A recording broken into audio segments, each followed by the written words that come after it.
Another great teaching strategy that you can use with Lino is brainstorming. I found this example online through linoit.com, and this is a teacher's Lino for replacing tired words. And his students made this Lino. This is a small portion of it. So all the green post-its are other words for angry. All the blue post-its are other words for sad. All the red post-its are other words for anxious. And then it goes through on the bottom. It has more of them. But this is a great way to get students collaborating and working together, and also a way to hold all of these informational pieces. If you did this up on the board, which a lot of us do, that's great, and it gives students the overall experience, but then they don't have anything to reflect back to.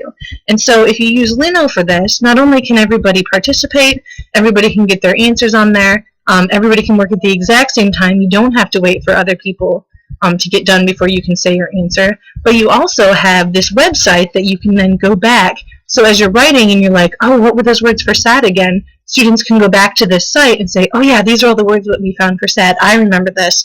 And then they can replace those words. You can use brainstorming in any capacity. It doesn't have to just be in writing like this.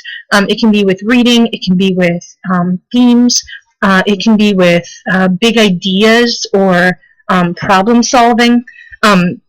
Characterization would be a good way to use brainstorming in a classroom, and Lino offers a great tool for being able to have students collaborate instantaneously and then go back and be able to have access to the canvas forever.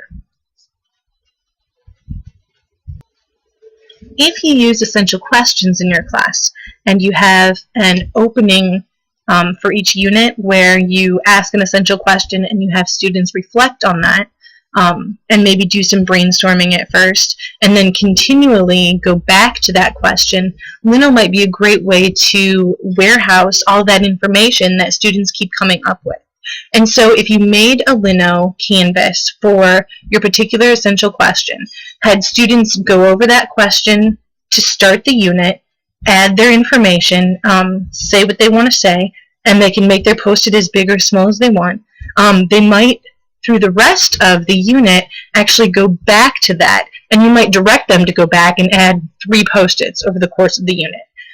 And some students will wait until the end and be like, oh no, I forgot my 3.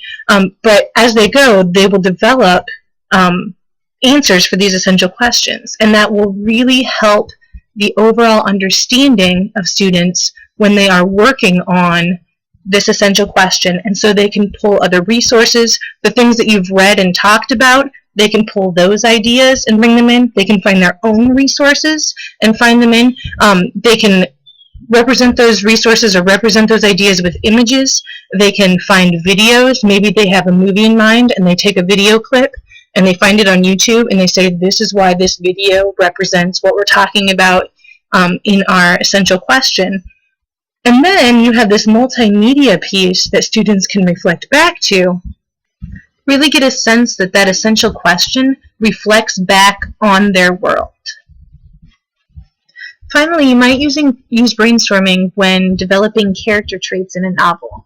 I know I always want my students to look at novels and find the characters and find evidence from the text that a character is a particular way or is a particular thing. I always want my students to go back to the text to find evidence for their thinking.